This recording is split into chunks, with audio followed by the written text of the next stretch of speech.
కామారెడ్డి జిల్లాలో వరదలతో అనేక కుటుంబాలు తీవ్ర ఇబ్బందులు ఎదుర్కొంటున్నారు. వ్యాపారులకు తీరని నష్టం మిగిల్చింది. ప్రతి ఏడాదిలాగే రాజస్థాన్ నుంచి వినాయక విగ్రహాలు తయారు చేసేవారు కామారెడ్డికి వచ్చారు. ఒక్కసారిగా వచ్చిన వరదలతో దాదాపు 400 వినాయక విగ్రహాలు పాడయ్యాయి. 5-10 నిమిషాల్లోనే నడుముల లోతు నీళ్లు వచ్చేశాయి. వెంటనే పిల్లలను తీసుకుని బయటికి పరుగులు తీశారు వరద బాధితులు. విగ్రహాలు ఫ్రీ బుకింగ్ చేసుకోగా వచ్చిన డబ్బు కూడా కొట్టుకుపోయింది. ప్రభుత్వమే వారిని ఆదుకోవాలని ఆవేదన వ్యక్తం చేస్తున్నారు. మరింత సమాచారం మా ప్రతినిధి విజయ్ అందిస్తారు. వినాయక చవితిని అంగరంగ వైభవంగా కూడా చేస్తూ ఉంటారు. కానీ ఆ వినాయక విగ్రహాలు అమ్ముకునేటువంటి వ్యక్తుల జీవితం అయితే పూర్తిగా కొంత దుర్భరమైనటువంటి పరిస్థితి అని చెప్పుకోవచ్చు. పూర్తిగా ఈ షెడ్ అంతా కూడా వరద దాటికి కూలిపోయి ఆ విగ్రహాలన్నీ చూడొచ్చు. దారుణమైనటువంటి కండిషన్ అని చెప్పాలి. సో వాళ్ళు ఏం చేయలేక నిస్సహాయ స్థితిలో ఇన్ని విగ్రహాలని ఎక్కడికి తీసుకెళ్లాలో తెలియదు. సో మేము బతుకుంటే చాలు అని చెప్పి ఈ షెడ్లో నుంచి బయటకు వెళ్ళి వాళ్ళ ప్రాణాలని కాపాడుకున్నారు. అసలు మొత్తం దుర్భరమైనటువంటి పరిస్థితులు ఏర్పడ్డాయి పూర్తిగా కామారెడ్డి అంతటా కూడా. సో ఇటు పరిసర ప్రాంతాలు కావచ్చు, అసలు ఎంత దారుణమైనటువంటి కండిషన్ అంటే ఈ 2-3 రోజుల నుంచి వాళ్ళు ఒక కంటి మీద కునుకు లేకుండా ఉన్నటువంటి పరిస్థితులు ఏర్పడ్డాయి పూర్తిగా. షెడ్డు ఓనర్ ఉన్నాడు. భాయ్ आपको पूरा ये कितना लॉस हुआ था? मेरे को लॉस हो गया, अभी पूरा गणपति बोले थे 25 लाख तक का पूरा लॉस हो गया। पूरा लॉस 25 लाख लॉस पूरा हो गया। कामारेड्डी से अपन इंटरेस्ट से पैसे ले, उन लोग को भी अभी क्या बोलना क्या नहीं बोलना, क्या कैसा करना क्या है मेरे को कुछ समझ में नहीं आ रहा। अभी इतना माल 200-400 गणपति पूरा लॉस हो गया।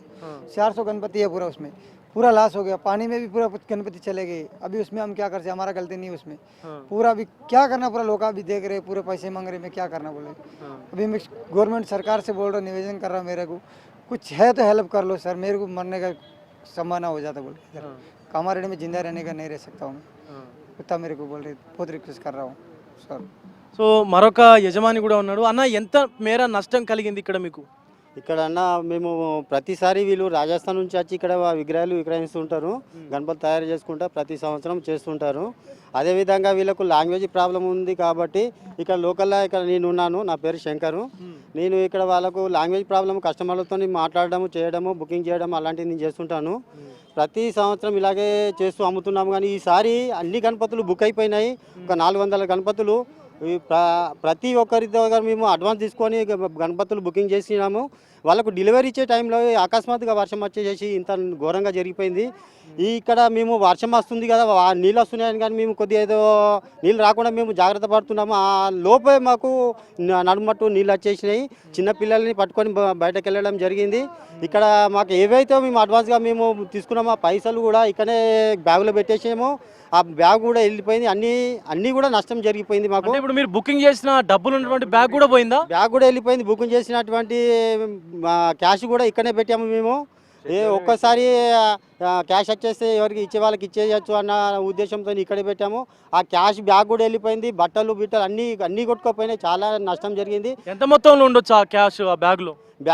ఒక్కరోజు ఫస్ట్ నుంచి మేము అడ్వాన్స్ తీసుకున్న క్యాష్ కూడా ఇక్కడే ఉన్నది. ఒక్కరోజు ఏదైతే ముందు రోజు మాకు బుకింగ్ అయిన అడ్వాన్స్ డబ్బులు వచ్చినాయి, 1,50,000 వచ్చినాయి. అంతకుముందు బుకింగ్ చేసిన పైసలు కూడా 2 లక్షలు 3 లక్షల దాకా ఉంటాయి. మొత్తం 4-5 లక్షల రూపాయలు ఇక్కడే ఉండిపోయినాయి. మేము ఆ డబ్బు కోసం కూడా చూడలేదు. మేము చిన్న పాప ఉంది కదా, మేము ఇక్కడ పని చేస్తున్నాము. ఆ చిన్న పాపను అక్కడ పడుకోబెట్టి ఇక్కడ పని చేస్తున్నాం, నీళ్ళు రాకుండా చూస్తున్నాము. ఆ సమయంలోనే వాటర్ అన్నీ ఎక్కువ వచ్చేసరికి అంటే మీ చిన్న పాపను ఎత్తుకొని పడడం జరిగింది. ఇక మేము క్యాష్ కోసం కూడా ఆలోచన చేయలేదు. మా ప్రాణాలు కాపాడుకుంటే చాలా అనుకోని మేము బయటికి వెళ్ళిపోయినాము. మొత్తం ఎంతమంది పిల్లలు ఉండేవాళ్ళు అప్పుడు ఈ వరద వచ్చినప్పుడు షెడ్లో? ఇక్కడ చిన్న పాప ఒకటి ఉన్నది, వేరే చిన్న పాప 5-6 సంవత్సరాల పాప ఒక 2 ఉన్నారు. అందరినీ తీసుకొని బయటకు వెళ్ళిపోయాం సార్ మేము. ఇక మాకు ఈ నష్టం జరిగింది. కాకపోతే మాకు గవర్నమెంట్ ఏమైనా సాయం చేయాలని మేము కోరుతున్నాం సార్. జర మాకు చాలా నష్టం జరిగింది. వాళ్ళు ఎక్కడో రాజస్థాన్ నుంచి వచ్చి ఇక్కడ చేస్తుంటారు విగ్రహాలు, ప్రతి సంవత్సరం చేస్తుంటారు. ఈ సంవత్సరం ఇలా జరిగిపోయింది.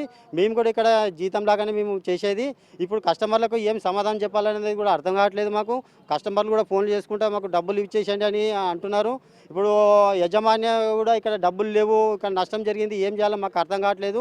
ఏదైనా కానీ ప్రభుత్వమే ఆలోచన చేసి మాకు సహాయం చేయాలని మేము కోరుతున్నాం సార్. సో ఇది పరిస్థితి. రాజస్థాన్ నుంచి వాళ్ళు వచ్చి ఇక్కడ కొంత లాంగ్వేజ్ ప్రాబ్లం ఉంటుంది కాబట్టి స్థానికంగా ఉన్నటువంటి ఈయన కూడా పూర్తిగా ఈ షెడ్ను నిర్వహిస్తూ ఇక్కడ ఉన్నటువంటి లోకల్ పీపుల్తో కూడా అంటే వినాయక విగ్రహాలను విక్రయించడం ఇలాంటివి చేస్తూ ఉంటారు. కానీ ఒక్కసారిగా వచ్చినటువంటి వరద ఉధృతి వల్ల పూర్తిగా ఈ షెడ్ అంతా కూడా మొత్తం అంతా కూడా భూస్థాపితం అయిపోయినటువంటి పరిస్థితి ఉంది. మరొక పక్క ఆ విగ్రహాలని బుక్ చేసినటువంటి సందర్భంలో ఏదైతే అడ్వాన్సులు ఇస్తారో సుమారుగా 4-5 లక్షల రూపాయల వరకు కూడా ఒక బ్యాగ్లో పెట్టడంతో ఆ బ్యాగ్ అంతా కూడా వరదలో కొట్టుకుపోయిందని చెప్తా ఉన్నారు. మరొక పక్క దాంతోపాటు సుమారుగా 25 లక్షల వరకు కూడా నష్టం వాటిల్లినట్టుగా కూడా ఈ షెడ్డు యజమాని చెప్తున్నటువంటి పరిస్థితి అయితే కనిపిస్తూ ఉంది. పూర్తిగా మొత్తం ఎటు చూసినా కూడా కామారెడ్డి అంతటా కూడా వరద బీభత్సమే కనిపిస్తూ ఉంది.